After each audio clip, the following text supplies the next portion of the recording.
28 years later, the Bone Temple, and what exactly happens at the end, and how it sets up an incredible third film that I am ready to see. So before we get into it, hit the subscribe button, hit the notification bell. We got some more theories about the third film coming up later this weekend, so don't miss out on that by hitting the subscribe button. But let's get into the film. Now we're going to go briefly over the story and then we'll get to the ending, but if you just want to skip to the ending, totally fine. It's called an ending explain after all. So many of you for so many years have been complaining about me recapping the film. I'll leave it up here for you if you just want to go to the ending and hear my thoughts on it and what exactly this means and sets up for a third film. But let's get into it. One thing to note before I get into this, I need Dr. Ian Kelson to have made a Spotify playlist because the man was just playing bangers after bangers in this film. And if you've seen the film, you know what I'm talking about. But let's get into it and everything that happened. And of course, like always, spoilers ahead. Years of me making these videos, there's still always a comment that says, way to spoil the movie. Well, I gave you the spoilers, but let's see who leaves that comment first. So the film basically picks up where we left off in the previous one. This was filmed back to back with 28 years later. And I think that really makes everything feel like we never really left. We see that Dr. Ian Kelson is still studying Samson, still trying to figure out what's going on with the infected, and just trying to live a harmonious life with everything that's happened in this forsaken world. On the other side of the coin, we see a new character appear that we saw at the end of the previous, and that is Jack O'Connell's Sir Jimmy Lord. We've talked about it already. Why do they dress like that? Why do they act like that? Well, they've already explained it. Alex Garland says that they are dressed as Jimmy Savile, who of course is a very, very rotten human, but at the time of the infection and when all hell broke loose here, they didn't know about this, so they still kind of see him as a hero here. Now, they also talk about the Teletubbies here that they are inspired by, and that's pretty evident right here. And Sir Jimmy Lord Crystal wears a tiara because he is the king. He is the one who is in charge here, leading this cult. We also find out that he has 7 fingers, as he likes to call it, 7 disciples, and that he will take forth this land back and make sure that the Lord is satisfied. The Lord here being Old Nick, otherwise known as Satan. And he is doing his work because God has left them all to just pretty much be in this forsaken world, and there is no hope left here. And now him and his disciples will go about and make sure that they do the Lord's work, Satan in their eyes, and take those souls and kill them and make them suffer, whatever they have to do. We see that they take Spike into their cult by force and force him to have an initiation ritual of sorts where he must fight one of the Jimmys to death, and thus the winner will continue on and the other Jimmy just left dying. Spike is able to do this out of kind of like pure luck. He's able to kill one of the Jimmys that's trying to kill him. Now he is a Jimmy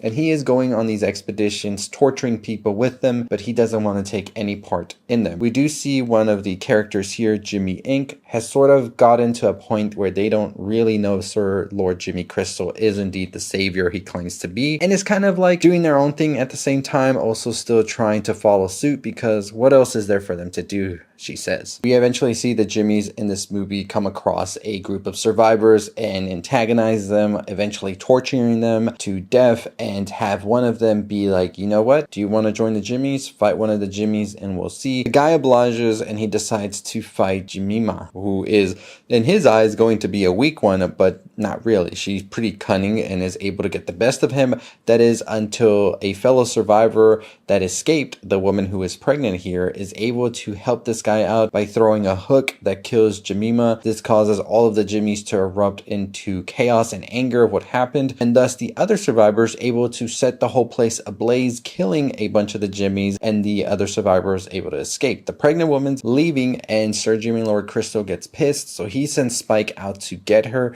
Spike, of course, wants to leave the Jimmys and pleads to this woman to take him with her, but she's like pretty much like, hey, you're a Jimmy, you're an evil piece of shit, hell no. She leaves him there, and Sir Lord Jimmy Crystal gets pretty angry about this, eventually deciding that he will have Spike reprimanded. But Jimmy Inc. says, hold on, what if we actually get Old Nick to reprimand him? Because I know where Old Nick is, I've seen him. And she of course is talking about Dr. Ian Kelson, but he fits the description, right? Because in her ventures that she was doing solo while the Jimmys were terrorizing people, we see that she comes across the Bone Temple. The Bone Temple, a man that lives in a temple made out of bones. He has red skin and he's old, decrepit in her eyes, and pretty much fits all of the billing to be Old Nick. Now we see Sir Lord Jimmy Crystal have a little bit of a moment here, because I think deep down Sir Lord Jimmy Crystal knows he's full of shit with this Old Nick thing, and he's just been using it to prey on those and have them join his cult and sort of hold it over them. They are much younger than him as well, and he has to oblige in a way because he sees the other Jimmys like light up. They are finally going to meet Old Nick, so they decide to venture out to go find Dr. Ian Kelson. Now Dr. Ian Kelson during this whole time has been experimenting on Samson. He's been able to use these tranquilizers to get close to him, even dance with him, and play some banging tunes. I'm telling you, we need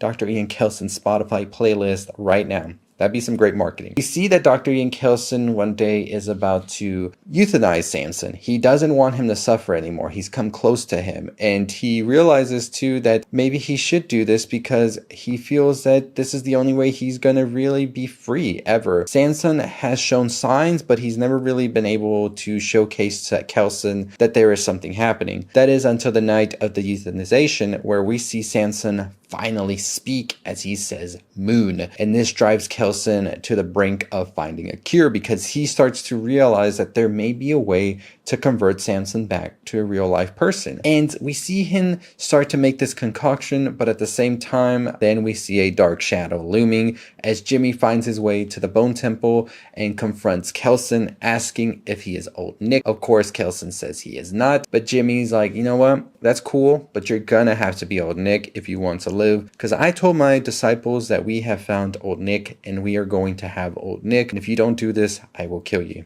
This puts Kelson on the clock now. He must put on a show, pretend to be Old Nick, and he must also bring Samson back to the living. And he's able to make a cocktail that he does give to Samson, and we eventually see it works. Samson's able to remember his life. He's able to go back to that memory of prior to turning, or the world collapsing. And we see that he is now sentient and human, right? He is not an infected. We also learn that the infected see other humans and people sort of in a grotesque, monstrous way, so that is probably why they attack. Eventually, however, the other infected hear Samson in the train, start attacking him, and Samson just tears through them metal as fuck. It is truly a metal as fuck third act in this film, and I loved it, every single piece of it. Now it's time for the Jimmys to come in and meet Old Nick, as Old Nick, or Dr. Ian Kelson, prepares a metal show for them, playing Iron Maiden, like completely covered and dressed as Old Nick would be. We see fire ablaze everywhere, and the Jimmys are loving it. The final act is to tell the Jimmys that they must obey Sir Lord Jimmy Crystal, and that is what the Dark Lord wants. They're about to get on their way now. Sir Lord Jimmy Crystal has more status cred to him now because of this, and he's feeling good about it. That is until Dr. Ian Kelson, of course, spots Spike and tells him, like, what are you even doing here, Spike? He knows how evil Sir Lord Jimmy Crystal is. He knows he probably has Spike against his will. So he says, one more request from the Dark Lord. I need a sacrifice. I want you to be crucified, just as God gave his son Jesus Christ. I, the Dark Lord, want to give my son, Sir Lord Jimmy Crystal, quote unquote, the Antichrist, as a sacrifice, and your Jimmy disciples will do it for me. And Sir Lord Jimmy Crystal is like, no, this is not gonna happen. Now Jimmy Inc., she's ready to kill his ass, but we see that Sir Lord Jimmy Crystal is like, you know what, this isn't even Satan, this isn't Old Nick, just a regular old man, and stabs him. And I was just like, oh shit, like that just came out of nowhere. Of course, causes Jimmy Inc. to sort of feel some sort of way, right? Because she knows he's been lying, she knows he's a dupe and wants to bring him down, but the other Jimmys are kind of still on his side. They are brainwashed as hell, and they try to kill Jimmy Inc., and she has to eventually kill them. However, we see Sir Lord Jimmy Crystal about to kill Jimmy Inc. That is until Spike comes through and kills him himself, or just stabs him, right? And this is pretty much a great arc for Spike, right? We've seen that he has been scared this whole movie. You could even say at the beginning of the previous film, and we finally see him come through and face down the main antagonist, being Sir Lord Jimmy Crystal here.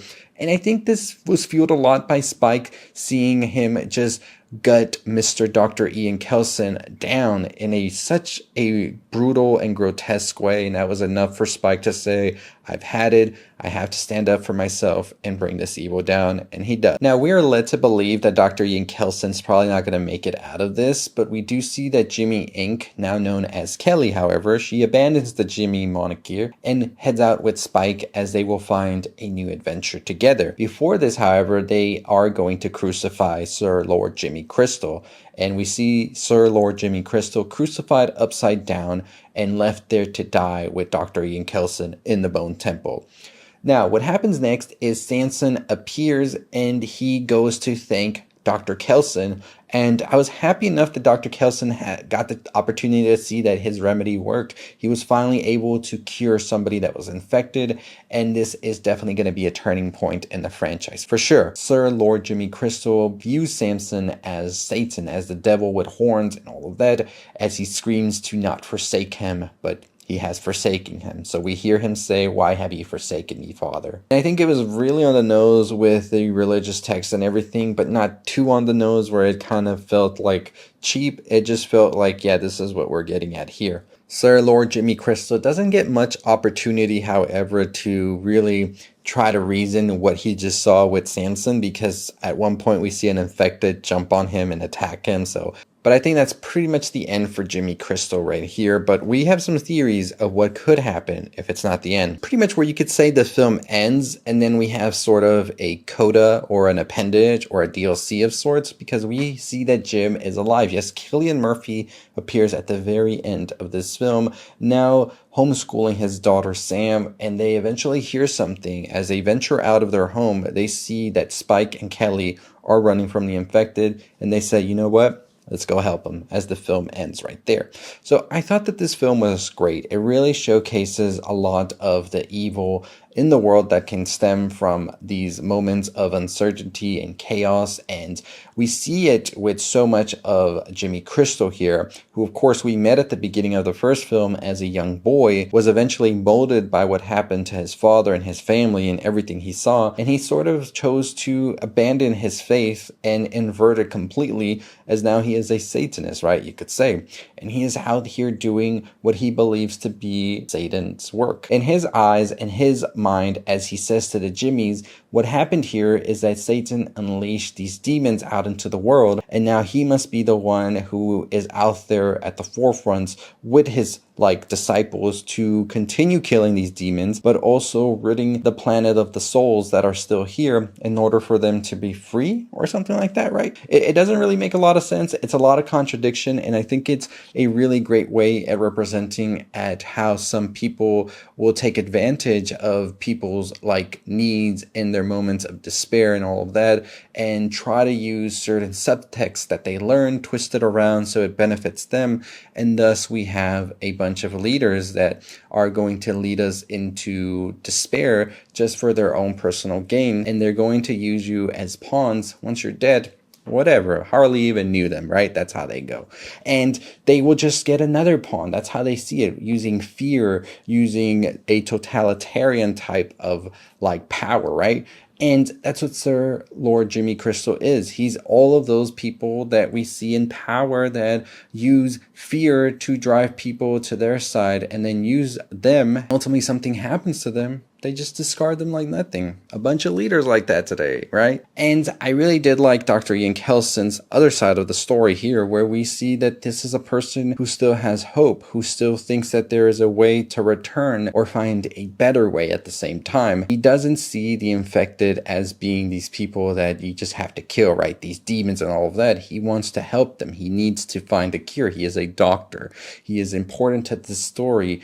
But I don't want to get too much into the philosophical of it right now. I do want to do a whole video about that because I think there's so much to expand on that. I just want to get to the ending, in which we saw that, of course, number one, Dr. Kelson is dead. I don't know. It could be true, it could be not. We'll see if maybe Samson's able to help him in some way now that he is back to normal. And also, is Sir Jimmy Lord Crystal dead? That's a big question right here. A big question I do have, because I kind of feel like it's a fake out if we didn't see a body or something happen, but we'll see what happens. We'll talk about that in theories. What we do know is that Kelly and Spike made it out of the Bone Temple, and they've come across now Jim, who is played by Cillian Murphy, who now has a daughter, Sam, and they are going to go out and venture to help them now, because we see that Spike and Kelly are being ran down by a group of infected. So of course they're going to need the help of somebody else. The big question now is, do we see Spike's father in the third film, right? Because I had a feeling we wouldn't see him in the Bone Temple. I kind of thought we would, but I also felt like they would save that for a third film. We know his father is out looking for him. He runs across Jim, right? What's going to happen? This village is going to come into the talks of it, right? And I think that this village where Spike comes from is a little bit more deceiving than we have thought about, right? Because there's something harboring here. There's a secret to this village that I think that Jim knows about, and he will tell to Spike.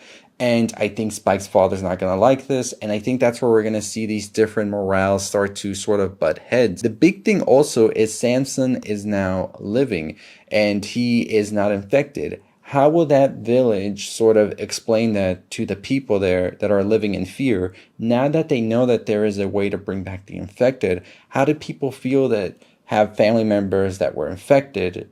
Will they be able to go back to that? Or does this village want to keep things as it is because there is control now? There is a village here where they can push their own morals, their own belief system onto them and continue to push forward, like the elders here, right? The leaders and all of that. I don't think they want to go back to a society where they weren't leaders, right? And I think when you give people that are corrupt the power to lead and to be at the top of the food chain, and then you say, well, now we can go back to normal, so we don't need you to be in power, they're going to hold on to that a lot tighter, and it's going to be kind of hell to take it away from them. So that's where I could definitely see the third film going. I think that the village where Spike and his father come from is something that's known to people on the outside as maybe a little loony, right? If Sir Lord Jimmy Crystal, for some whatever reason, is still alive, we could possibly see maybe a retribution of sorts from him, but I don't know. I don't know if that would even work out in that way. Overall, though, I really do think that the inclusion of Jim was kind of a little bit weird. It just didn't mesh too well. I'm excited though to see Cillian Murphy, and I hope that once we get the third film, it's going to make a lot of sense why bring him back. But I still feel like we had such an interesting story without Jim, and I think he served his part in 28 Days Later. So all I'm hoping and asking for here is that they do it right. They give it a really good explanation, seeing him again. For some reason, I thought he was going to be somewhere else and comes back to try and find a cure or something like that. I am curious that he's still out here and has found refuge and is able to try to continue to teach and to make sure that his children don't forget about the past and are able to find a way to pay forward to the future in a way that makes sense, away from the sort of barbarism that we've seen the Jimmys fall into. Very different contrast and all of that. Also, Spike continuing his journey to figure out what's going on in the mainland away from the village. And it should be interesting. It should be interesting. I don't think this is the last we see of Samson either. Samson definitely will be coming back. I'm also curious about that baby. I've had that theory, and many people as well, that that baby was actually Samson's. And that would be kind of crazy if the infected were able to reproduce and eventually more babies come out of this. I'm interested in seeing what this whole story is going to turn into. This is why I say I don't think the third film is the end. I feel it's just opening the floodgates to what eventually we could see a series, a comic book. I wouldn't be against it, or just one-offs, because I think there's so much story to tell. The lore that they've opened up with these two films is insane, and it just makes me more excited for the future. But Dr. Ian Kelson being able to find a cure, I think that's going to be a huge breaking point. I do wonder how the rest of the world sees this now. Will they be able to let this like island out of quarantine now and eventually try to figure out how to bring the people back. Do the people there even want to come back? I mean, Spike's village is just one of the few civilizations we know of. There could be other villages all around that have set up their own sort of like ideals and way of living. Do they want to come back even if there is a cure to the real world and to how things were, or do they stay like this, right? That's a big thing as well. And Alex Garland did talk about cherry picking the past and all, and I wonder if there's something, like I said earlier with Spike's Village, that we just sort of got the cherry picked version of it, and in this next film we're going to see just how brutal and horrible they really are, and we're going to be like, oh yeah, Spike definitely had to get out of there. And a big one too, I think, for the third film, and this is the final thing I'll say, is that survivor that survived. The pregnant woman is coming back for sure. And I'm curious if she stumbles across Cillian Murphy's gym and is eventually like, why do you have the Jimmys with you? Or if she's already in his care and the Jimmys come through. And I think this can sort of set up a good battle of ideas if people can change or they can't, because I think Jimmy Inc. or Kelly now is going to be one that is sort of like gonna fight her about this. And I think that would set up an interesting idea for the third film. So the third film has all of the mixings in it already, with Samson, with Jim, with Spike, with Jimmy Inc., the pregnant woman survivor, Spike's father, the village, and the world, to have a bunch of clashes of ideas and eventually be an epic tale of where do we go from here, right? Once something's forsaken for so long and we don't know where to go after it because we can't even remember what life used to be before all of this chaos, how do we move forward into the future and reintegrate into the society that was still going? And the third film is just going to be epic as hell. So I'm excited for that. But that was 28 years later, The Bone Temple. So many great moments here. I thought Dr. Ian Kelson's like whole thing with the Iron Maiden soundtrack, just setting everything ablaze, was one of the most metal, psychedelic things I've seen in a film in a long time. I think Jack O'Connell as Sir Jimmy is terrifying as hell. I didn't think Jack O'Connell could be any more terrifying than in Sinners, but he proved me wrong. Really wrong.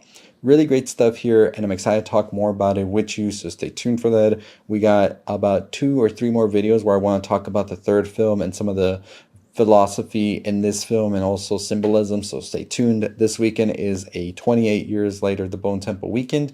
Can't wait to talk to you. As always, hit the subscribe button, hit the notification bell. Let me know your thoughts and opinions on the ending, if you liked it or you didn't. Did you like this one more than the first film, or do you like the second film a lot less than the first? Let me know in the comments below. As always, I'll see all of you next time. Follow us wherever you can. Stay safe, stay positive.